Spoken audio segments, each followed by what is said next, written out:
hello, Tanse, everyone. As Amy mentioned, I'm Nykkie Lugosi-Schimpf. I am an assistant professor in the Faculty of Native Studies at the University of Alberta. I'm Cree Métis and European heritage, originally from Winnipeg. Lived in Toronto for many years and now in Edmonton. And my work and research, if I were to sum it up in 2 words, would be based on nationalism and racism. So some of the courses I teach are about structural racism, stereotyping, narratives, and these kinds of things. By profession, I don't study video games. I'm not an expert there. However, I do have some knowledge and background in metal studies and looking at specifically the music scene and sites of popular culture within music. So I'm going to talk about stereotyping for you all more broadly, so we're all on the same page, what we're talking about, and where we see it in different parts of pop culture.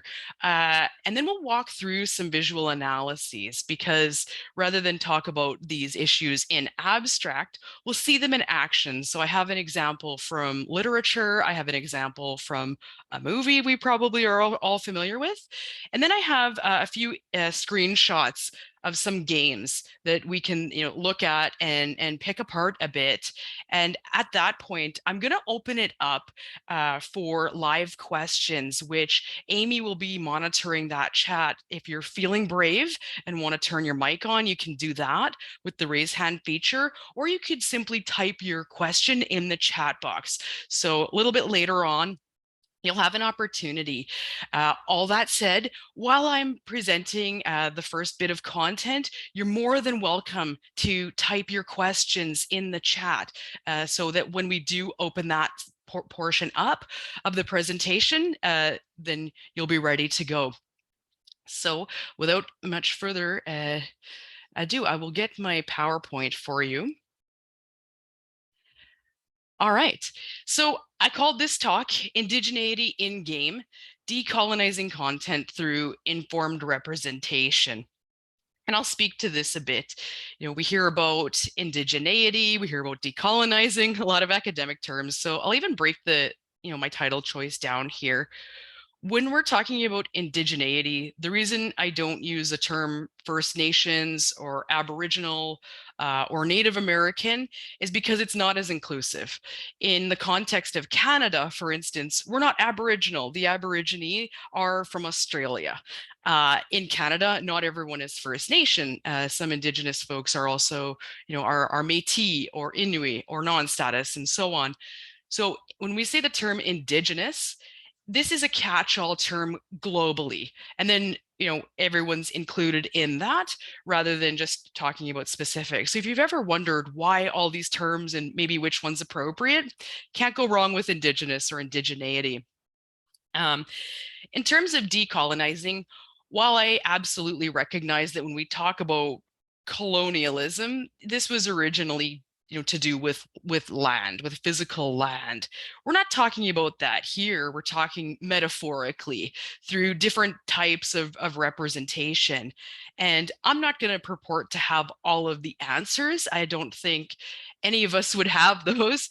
But we can at least start a conversation and start to think, whether you're a player, whether you're an enthusiast, whether you're a content creator yourself, wherever we're at, looking at different kinds of content, just to think through things a bit differently.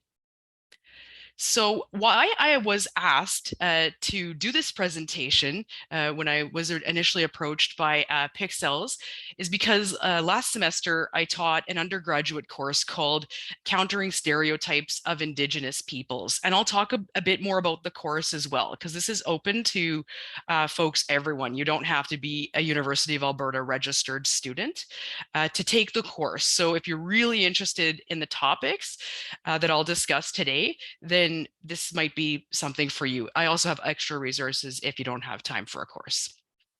So This course, what it's about and what a lot of the teaching and a lot of my own, where my own background comes in terms of expertise, is not just naming stereotypes or trying to find them, but also to peel them back and look at the origin. So stereotypes, different representations don't come out of nowhere.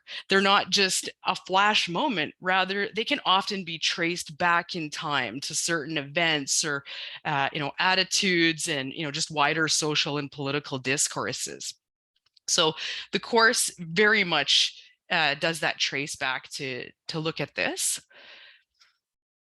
The course itself breaks down 10 prominent stereotypes and their histories. So some of them could include, why do Indigenous peoples get everything for free? This is a myth, a stereotype. Or, why, what's the problem with things like movies like Pocahontas or Halloween costumes and these kinds of things. So how the course is broken down is it attacks 10 different stereotypes, completely historicizes them, traces back, and looks at them in detail, and also thinking about the consequences of these. And the point of the course is to equip folks with skills to engage, thinking about other stereotypes, and just starting to have these conversations, really. But more on that later. In terms of stereotypes having to do with popular culture widely, and I'm talking everything from movies to video games to books and so on, we do see some common narratives. Now, I am not going to cover them all, and maybe some of you who are joining the call can think of others or have questions about others. So if that's something that you want to contribute as well, again, you can hit that chat box, and Amy can share that with us later. So stereotypes aren't always negative on the surface. They can even seem like a compliment or a cultural appreciation. So we'll look at in terms of Indigenous Canada and Indigenous North America, one of the common stereotypes or tropes, right, which is like a narrative arc, is we have this idea of the wilderness, right, with the Indigenous person in a remote area outside of big urban spaces, oftentimes just the wild, the Wild West, right? Mountains. A common one, super common, especially in movies, is this idea of the plains, this Wild West type of narrative. And within that, we also see all of the artifacts and symbols and clothing and such that might be associated with this Wild West trope. Things like buckskin, beads, feathers, like a WikiHow 101 for Indigenous, right? What are the artifacts that we need? What are the things we're going to see, right? Totem poles, these kinds of things. And on a seemingly positive side, we often have what's referred to in the literature as, for those presenting as male, the noble savage or the warrior. So you have, the man on a horse in full buckskin, looking stoically out toward the north, right? These kinds of things. Or we have that warrior, the fierce warrior type with, bows and arrows, these kinds of things. On the other side, and again, Native princess, I'm borrowing the term from literature since we've agreed to say Indigenous, we have this Native princess stereotype that's also super common. And so if you're thinking about, well, what would that entail? Or if you thought about a Native princess Halloween costume, right? What are we thinking? We're thinking long, dark hair, probably a scantily clothed, female, often young, hair in braids, very, very youthful, naive looking. These are all some of those tropes. On the other hand, we also have the wise elder type of figure, someone quite advanced in age, holding all of the wisdom. And again, these aren't necessarily bad things. However, when it's a single a single trope, it can get complicated. So we'll talk about that in a moment. On the other side, right, of stereotyping, we have blatantly negative ones. Not necessarily negative, but a lot of people, especially for folks who don't know a lot about Indigenous Canada or North America, especially people removed from those communities, often imagine Indigenous peoples as only on reserves. And in Canada, for example, over 50% of Indigenous people actually live in large cities. So, Indigenous peoples aren't just on reserves or remote communities. While there are many, yes, they are in cities as well. Another negative stereotype is this idea of homelessness. And of course, we all know the negative stereotypes about, with, social indicators such as prone to criminality, the violent deviant type of framing. A lot of times this is also associated with drug or alcohol addictions. And of course, poverty. In a lot of movies, and especially movies that are geared at children, movies and books, at kids, it tends to fall into the other category with just the wilderness, the Wild West, the native princess, everything on the first part of the screen there. In video games as well. But before we start looking at some of these tropes in action, I wanted to talk about some of the consequences, especially from the side of the Wild West or and so on. We could look at that and think, so what? What's the problem with that? It's just a movie or it's just entertainment. Well, one of the consequences of framing or stereotyping a very, very diverse group of peoples, and I'm saying peoples in the plural to recognize that diversity, is they're essentially frozen in time. We don't have, we don't see Indigenous peoples in modern day, in present day, as if they're somehow backward in time. And one consequence of this is that current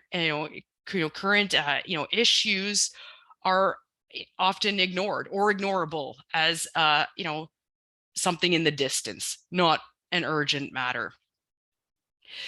Othering, so borrowing this term from sociology, so this idea of an us versus them, right? When we construct this, fetishized or romanticized, version of indigeneity, it's a single story, it's a single stereotype where, it's this exotic other, that us versus them. And where the Western gaze is upon the Indigenous people as if they're an artifact to be looked at.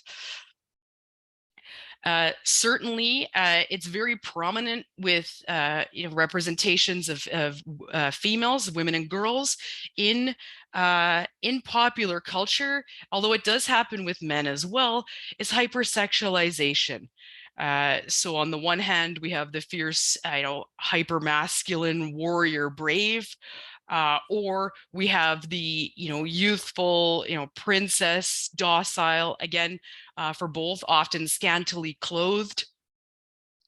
And with that, I'm using the language of male female because this is what we often see and what often gets reinforced within popular culture stereotypes is this strong male female binary where the so-called authentic or traditional Indigenous person is either the princess or the warrior, right? And often within very gendered ideas and ideals of femininity, hypermasculinity.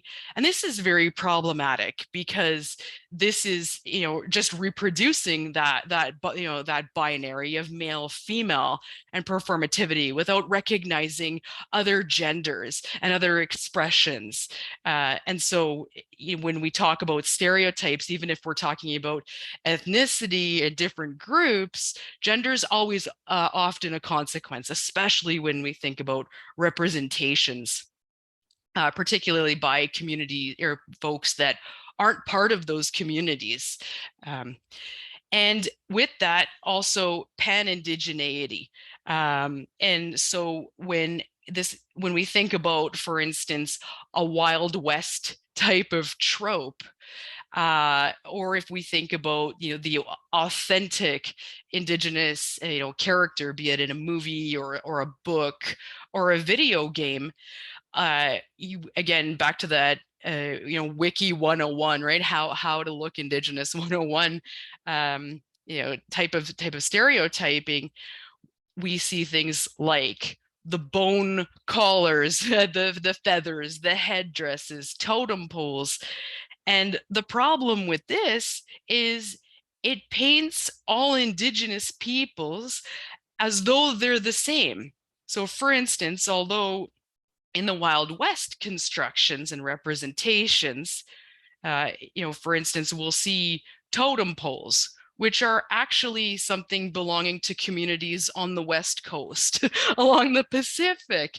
Or you see, people wearing headdresses without thought to the fact that these are ceremonial headgears. And so again, this doesn't recognize the diversity. And we think, well, it's just entertainment, so what? Well, it's not really, if we think about the fact that Indigenous peoples are here, they're very diverse, they are still pushing back and resisting, different forms of structural racism and discrimination. And so, it's not very helpful, when we're painting all people as if they're the same and all one.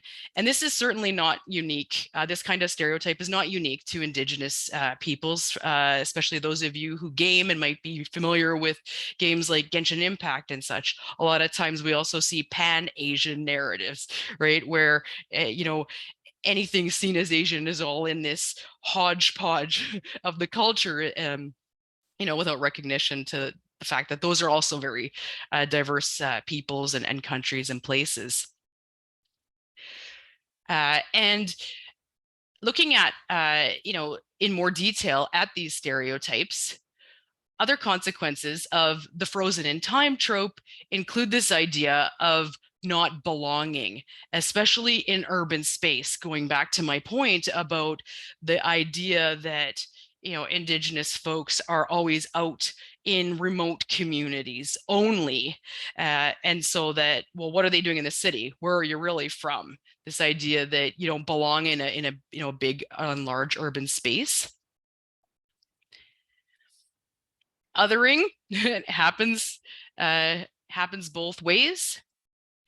On the negative side as well, when we're constructing folks as frozen in time, as this exotic other, as this former, it also leads into negative stereotyping, where peoples are constructed as violent, always angry, with protests, in other words, a problem. Again, that male-female binary on the negative side. And another thing that's often not thought about is this idea of a deficit model or perpetual victimhood. So when we think about Indigenous peoples as only experiencing racism, as only helpless and outside of contemporary spaces, as only negotiating negative things, then it's this idea that they're always needing to be saved, they're always perpetual victims. And this is a narrative that I would encourage folks to definitely push back against. So we can do some of this work by presenting the various cultures in various ways and more diverse ways as well. And so this is more with the negative stereotyping, but if any of you are familiar with the movie Dances with Wolves, for instance, as an example, we see a woman, in a prison, this victim narrative. So again, on the negative side of representation, we often see this victimhood and needing saving. It's just some things to think about.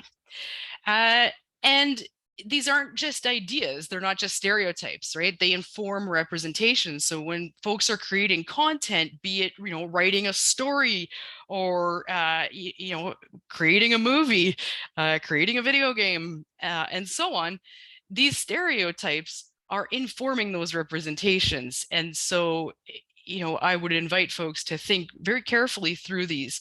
To go through a couple of visual analyses, I have an example here from literature. And so we see the male on the horse here.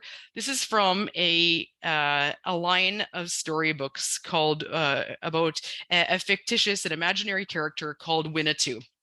And these were created by Karl May at the turn of the century.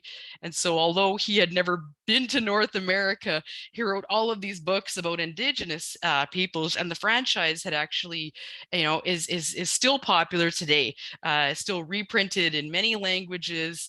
And there's a series of movies that came out about the Winnetou books, and so on. And so with the Winnetou character, again, we're seeing this Wild West trope. We're seeing this figure, in the leather. We've got the beads. We have, the very, masculine, strong, brave. And in these book series, at the very end of them, Winnetou, when he dies, ascends to Christianity and has essentially, been saved in this way.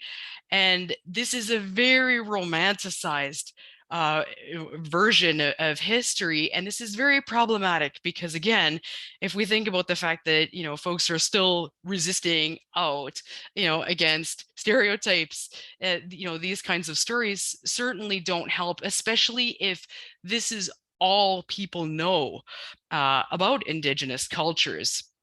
And while 100 years ago this could have been the stereotype, right? It still endures. Another problem, with this franchise is that the idea that Winnetou has somehow ascended to a higher space by, ascending to Christianity, which, absolutely ignores the violence that happened through the missionaries, through colonialism, hundreds of years ago, and rather, tells a very different story, which is deeply troubling.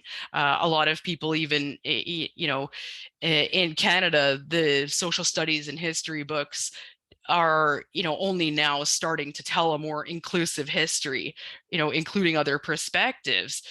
So again, if this is all people know about Indigenous culture, it can be harmful, and it can perpetuate stereotypes, which reduces entire groups of people to essentially caricatures as those others. On the other side of the screen, an image that I'm sure many of you are familiar with, we have Pocahontas.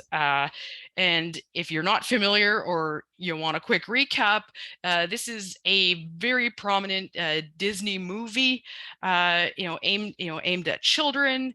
And the story of Pocahontas is that she essentially gets saved by an Englishman and goes to England, when in reality, if we start peeling back some of the stereotypes, we're seeing a very young girl presented as a young teenager, moving away, being taken away from her home community as if it's a good thing, by a much older man. So again, this acceptance of hypersexualization, in the name of saving and helping, which is deeply troubling. So these are two examples, one from literature, one from movies. I'll move to video games now, a couple of them. And so some in-game representations. for you. So this is from Street Fighter 6, very current. It's a console fighting game. And the character that I have on the screen for you to look at here is Lily. And just a couple of the details here. Again, not my area of expertise, but if we're doing an initial look here, she's part of the Thunderfoot tribe. She communicates with spirits. So again, we're seeing this idea of back in time, right? That spirituality, that wilderness, the tribalness, and so on. And that's not necessarily a bad thing. And I'll speak to that later. I'll just show a couple of examples of in-game representation. I have another one here, and this is from Elder Scrolls Online. So this is an MMO, and this photo is from 2014. And so the race in this game are the Ashlanders. And so sometimes we can find Indigenous tropes in pop culture, including video games, and it's super obvious, right? Where like Lily, right? This is a very obvious Indigenous character. A lot of times we can also, see essence of colonial narratives that are still taught in schools from that perspective in less obvious ways, but a narrative that we're all familiar with, right? That these were uninhabited wild lands with very uncivilized wild people that were introduced. So some details of the Ashlanders, are that these are a xenophobic, tribal-based race. They were pushed to poorer, hostile areas of the game mapping as other races expanded, and so they're very hostile towards this, and they live off the land. There's ancestor worship. Right. And the last one is from Guild Wars 2. And this is an example of another example of a less obvious trope about colonialism, about, this idea of empty lands and founding fathers, if we're thinking about this. So in no way am I suggesting that these are all Indigenous, but if we're thinking about indigeneity worldwide, if we're thinking about stereotypes, those started at contact, right? At European contact in these places. So if we look at narratives that are, perpetuating, colonial myths and, glorification of this, right? It just gets us thinking more about, okay, what's in game, right? What are we looking at here? So this is from 2012, another MMO. And what you're seeing here is the Char race. And details of these are they're aggressive, they're a tribal, warband-based race. They've been at war with the humans, so they're seen as not human over contested territory since human arrival in the world. So although we have a fictitious, character, we can see again, that familiar narrative of, lands being conquested and, that tribal other, right? And leading into and borrowing from, some of those tribal stereotypes that Indigenous folks are often represented and presented with. And so when we're thinking about decolonizing indigeneity in game, what do we do with this? I in no way am suggesting that, oh no, this is all bad, video games are bad, even some of these representations are bad. What I think we need to work toward is more than one, because we're seeing just that pan when we do see, either indigeneity directly or hints of it. We're seeing only one story, only one narrative. And we're not seeing characters maybe dressed differently. We're not seeing people in urban spaces, right? So again, it's that other and often a very caricaturized. So again, is a Wild West trope a bad thing? Not necessarily. But if it's the only thing we see, that's what the problem is here, right? With stereotypes, it's only a single snapshot. And so we have this imagined, personhood or group of people painted all in the same way, right? When what we need to see is diversity. And so this isn't just the case with indigeneity. It's with races, it's with other ethnicities, certainly with gender, as we discussed earlier. And again, we're not going to come up with all the answers, today, but just to think about, okay, if we want to move beyond these stereotypes, right, or metaphorically, decolonize, right, what are maybe some of the things we could start thinking about, again, either as players just thinking critically while having fun, as content creators and so on. One area could be character design options, right? I would hazard a guess that if it's an Indigenous character and you're building, you probably have a limited set of artifacts or tools or armor, skins, and so on that you can work with. So maybe a plurality, a really good diversity, of character design options. What that could look like, that's up to all of us to think about, right? But rather than just the Pocahontas or the Winnetou or the warrior character, maybe we could bring something else. Multiple historical and contemporary narratives. A lot of indigeneity, especially stereotypes that aren't inherently negative and just obviously racist or negative, are a strong focus on history and back in time, and that's okay. Nothing wrong with that. But again, if Indigenous people in the public imagination are only back in time, that has real world consequences, for policies and all sorts of things today. We won't get into that side, but what would be cool to see are contemporary narratives as well, right? Of not just the past, right, but also the present, and perhaps even futures, right, and futurisms. And this is actually an area of Indigenous studies that some scholars are looking at, and some writers are looking at as well, as this idea of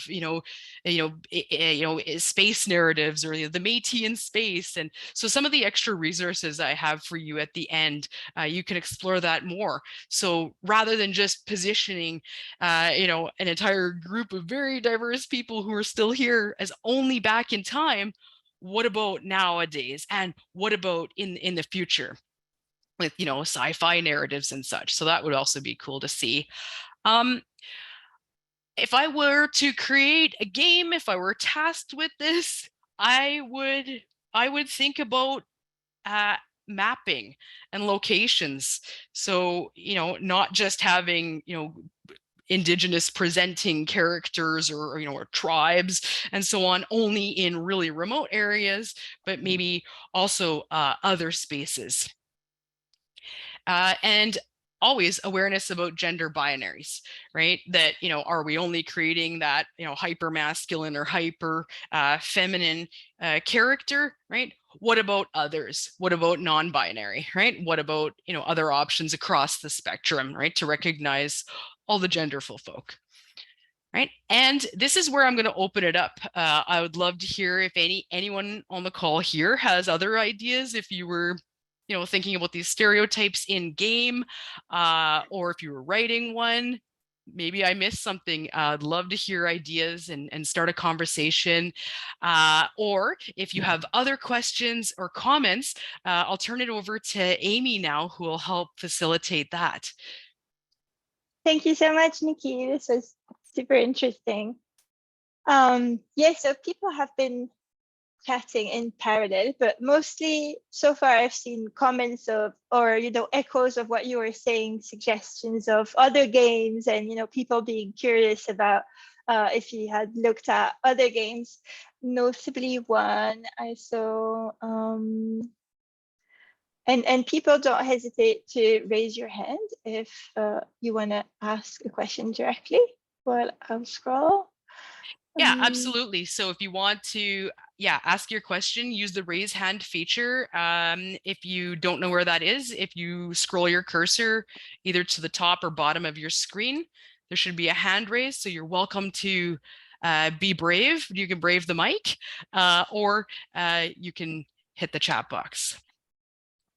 Yeah, so someone mentioned a game called Greedfall, which I haven't played either. Yeah, But I I'll have. definitely, I haven't seen that one. I yeah, do I'll see a definitely hand look from into it. Hina. If you want to turn your mic on, you're welcome to. Sorry. Hi. Hi, Hina. We can't hear you. I can see that you're unmuted, but maybe there's like an issue. Oh, now you're muted. Unmute. Hello. We still can't hear you. Oh yeah, no, your mic is a. Oh, sometimes we have like static. If you want, otherwise you can type your question and I'll read it for you, just in case. So someone is saying, I feel that a big part of the change comes from outside games, for others to see us native people, but also as human, not something mythical. Mm-hmm. Often. Yeah, this echoes something that, when I was preparing the workshop series, I spoke to a few Indigenous game developers, and one of them mentioned something really interesting that I had never thought of because, it's not my community. But she was mentioning the fact that her father works in like a position like a lawyer or, something like and people were often surprised that he was Indigenous and he was a lawyer. And I think this has a lot to do with what you were saying earlier, all these negative stereotypes that we have. One of the consequences of that is that then when people don't fit that stereotype, they're seen as others, but also as different from what they should be. And I put big quotes on that, but it's just because we've built such a strong representation of what an Indigenous person is supposed to look like. They're supposed to be spiritual, they're supposed to be very strong-minded, defiant, because that's what we see in all medias. Then when they don't fit that stereotype, we're like, oh, this is a strange Indigenous person. So yeah, and I think this echoed this was reported in a few of the Indigenous developers that I was speaking with, and it makes it difficult for them sometimes to not come out as Indigenous, but it's not necessarily something that they want to claim about their own identity, and it can make them afraid, of being their own if they aspire to certain roles that, based on these representation, would sort of not fit. I don't know what you think about that. I think many things about that, and I'm really glad you brought that up because the idea, of these representations is that exactly as you had said, it's this idea of what constitutes the proper Indigenous person, and other layers of othering happen there. So I'm thinking of the lawyer example. When folks aren't spiritual or Indigenous presenting, right, what people think an Indigenous person's supposed to look like, right, or if they see them in high management roles in academia and so on, there's this surprise and distance, as if the person who is a professor or the person who is a lawyer, or a bank manager is somehow exceptional and different, and even dare I say how how they're presented as if they're somehow better than those other, right? There's this idea of shock, and why would someone be surprised? Why couldn't Yeah. someone work in university or a bank or high management or whatnot, right? And even within those spaces, there's also what I would call pigeonholing. So if you're a professor, for instance, an Indigenous professor, well, you must only do Indigenous studies, right? Let's say, in my case, I do, but I also have other areas that I look at, for instance, Central Europe, and people look, well, why, right? And this wouldn't be asked of someone who wasn't, Indigenous identifying, right? This idea that you can only look at Indigenous issues.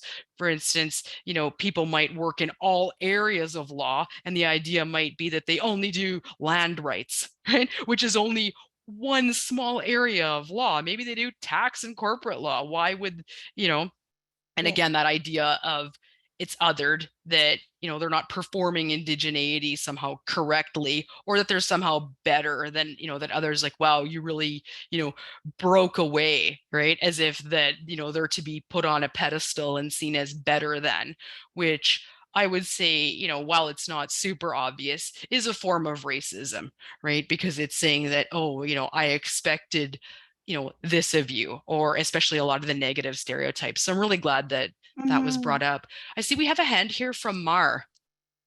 Go ahead and open your mic, and please correct my pronunciation if I said your name wrong. No, Mara's good. Awesome. I don't know if my image is appearing. I'm going to interrupt this. Okay.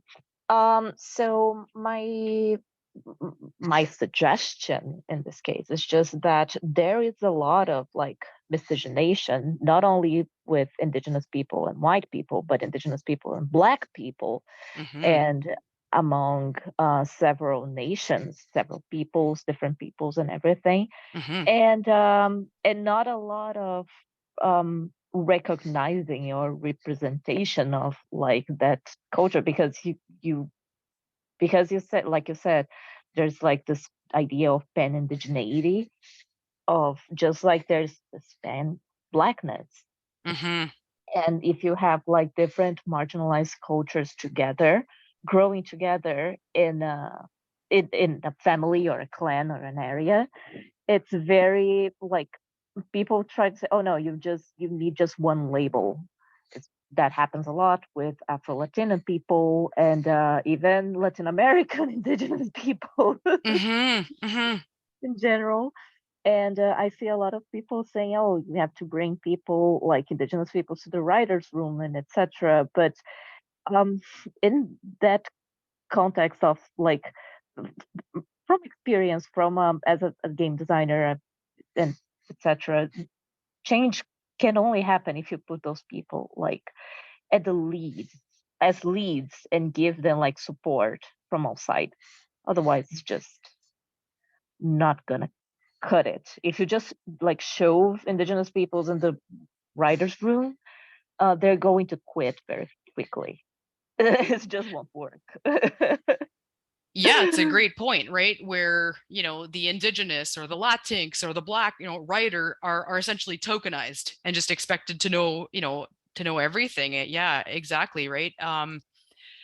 And it's interesting, especially high immigration countries like Canada and like the United States, where many of us don't just check one box, right? That are people might be Latinx and Indigenous and Black, right? Or people might have European heritage and Indigenous, right? So where do you fit, right? So again, this idea of there can be only one master identifier is also troubling. And I really like your suggestion too about everyone just thinking deeply, right, about where are the representations they have in mind coming from.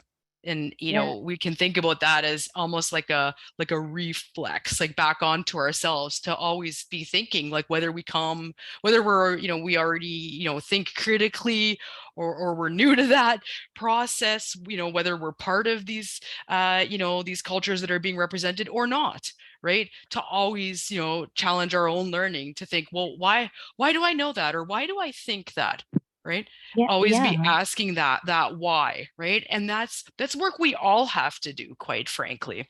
Yeah, so great. I mean, I'm a Brazilian. I live in the United States, and the whiplash is really interesting because I am very fair skinned. I'm white, and but here I'm really not really, Right. So even this, again, that idea of what people think an Indigenous or, a Brazilian person should look like, right? People have these ideas Yeah. in mind of, surprise and yeah. And again, So I we think it have goes to that diversity with character design options, right? If we're thinking about games, yeah. Absolutely. Yeah. And so we have Pina's question finally in the chat, so I'll read it for her. She was, because it's connected to what we were just discussing with Mar. She's asking, what are your thoughts on the ethics of bringing in Indigenous people into the writers' room or in the design room?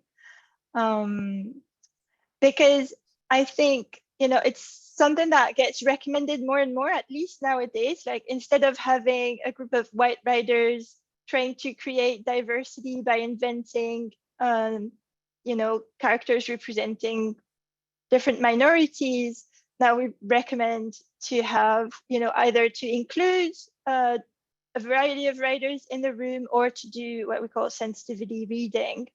So I think she wants to ask, like, what do you think of that? Do you think it's a solution, or you think, yeah? Well, I think it can be a solution or perpetuating the problem depending on the motivation. So in terms of, Indigenous and other folks, being at the writing table, being at the design table, if they want to be there, absolutely. I don't see an issue with that. Where it gets messy and complicated is when the work is all positioned on those communities to solve the problem. If we're going to move beyond stereotyping and have more inclusive representation, that's work for everyone to do. So to simply, add, add some diversity hires and say, okay, we've checked that box, is a very, is very disingenuous, and it also puts all that work on that person as if they're there to solve the other problems and somehow, and I think it can be an excuse for folks to not take responsibility for their own learning, right? Yeah, And rather than absolutely. learning together. So, would I like to see, more folks at the writing table? For sure. But that also feeds into that idea of, okay, right, just because someone's Indigenous or Black or Latinx doesn't mean that they represent and speak for, their The entire whole other community, community. right? So this is why I say that ethic can get tricky, right? I mean, if there's a highly qualified person that wants to be there, great, right? But is it just, okay, we're going to check a box and feel like the work is done and even be Yeah. hyper defensive to say, yeah, but we have an Indigenous or we have a Black writer, so it's okay. Yeah. Then Absolutely. that's a thorny issue. That's how I'd answer that one in, under an Totally hour. agree. Like, and Yeah. I can speak, like, as my experience as a game writer. I've seen some writers' room with more diversity, and sometimes it is that box, because who gets the power to put that in the game at the end or not? Often it's not the writers who are in the room, it's the people above. So it echoes what Mara was saying. It's like, if the lead does not approve the feedback or refuse to change some, character design or character background based on the feedback, either from sensitivity readers or from writers in the room, then we're not going to have that authentic representation. So yeah, I don't, like you, I don't think it's enough to just invite people in the room and check that box. It needs to, they need to provide feedback that is heard and taken into consideration and acted upon. We have another really interesting question that, from Lucy, who's asking, what are your thoughts on using games as a medium for preserving folklore and the importance that has on modern society, even if it remains in the past, like with Kisima or Never Alone, which is a game who represents the Inuit community. And for Never Alone, at least I know it was done in partnership with Inuit communities in Alaska. And yeah, that's a really interesting question. And There are a lot of games that could definitely have educational content, especially a lot of indie games, are doing that and doing it in a good way. And I think it just goes to that option in the gaming world, right? That, is there anything wrong with, some folklore or history and these things? Absolutely not. Where it becomes a problem is when that's all we see, because it feeds into that, only authentic Indigenous or identity or representation. So again, just to see, and not one game is going to do it all, nor should it, right? Yeah. I mean, at the end of the day, it's a form of entertainment, right? Or, in the case of, narrative educational games, one game isn't going to do everything, but rather, when someone's Googling or if they're looking for new games or they're talking on Discord, like, hey, have you played this? Right. To have an option beyond just history, right? But particularly when there's been community consultation about, oh, okay, cool. You're doing a game about folklore, and here's how we want to be represented. There's absolutely nothing wrong with that. Yeah. I have another question here from Bridget. People are writing a lot of questions now, so I'll try to go through a few of them. Bridget is asking, do you think it is useful for creators to watch things such as Reservation Dogs, which explicitly calls out the ridiculousness of stereotypes and is created by Indigenous people? I don't know if you're familiar with this series. Yeah, I mean, absolutely, right? How all writers, could become more educated and educate themselves. Yeah, definitely. Yeah, for sure. And beyond sensitivity training, right? Because when, sensitivity training again is just, okay, focus on this culture, focus on moving beyond that, perhaps engaging another form of media, right? We'll tell more and get folks thinking more. So could those types of initiatives be helpful? Certainly. Do we have time for another question? Let's see. I think so. There's someone asking, who are the developers doing interesting work in this area? This is a really difficult question because maybe Reb, I think you mentioned you knew an Indigenous run studio. Like in the next workshops, this is something that we're trying to do. So we have a workshop with Miranda next month, who is an Indigenous game developer who's worked at Unity. And then the third workshop in the series is going to be a fireside chat with different Indigenous game developers. So I think this is a topic that we will address in the future workshops. But if someone knows, please write it in the chat. How do you think, let's take this last question from Alvaro. How do you think localization can contribute to decolonizing indigeneity in games? Oh, what a cool question. Yeah. All of the questions are really great. They're all really good. This is really interesting because locality, I think, would be a good start toward breaking that pan-indigeneity in one space, right? Because different places, look differently. And I'm thinking in game, even in terms of mapping and, design, that locality could start to show that diversity. Absolutely. So there we go. I wonder Locality. if Alvaro's question is about localization, which is maybe a game development term that we use to say, like most games will come out in English and then you have it localized, so it translated in a variety of languages. And most of the time, game studios will look at their type of games and what are the countries where it sells the most. So like, for example, these genre of game work really well, say in Brazil. So they'll invest in translating the game and sometimes even dubbing the game in Brazilian so that when it comes out, it's more appealing to Brazilian natives. I see. Yes. Yeah, definitely. The more languages that can be offered, I think is perfect, right? And gives more insight. And especially if, if you're looking at, different Indigenous groups, and even using those languages as well, and dubbing those into, where the big player bases are, right? Like, Brazilian or Japanese, or, whoever the target, player base is. I think there's a lot of value in that, right? And absolutely, language is definitely, even in terms of a wider decolonization effort, right? If we're going to move past stereotyping, if we're going to move past, colonial narratives and baggage, it starts with dialogue. And so if that can be translated across different languages, and, even sharing different languages, even with dubbing Indigenous and others, then it's definitely a great start. Yeah. I'm sorry, there are so many questions, but I think we'll have to stop here for now. Nykkie, if you want to share some additional resources for people, I think this will be the right time to do it. And I will definitely look at the questions in the chat, because we're still working on the content of the next 2 workshops. So maybe some of your questions will inspire a discussion in the next Indigenous workshop that we will run.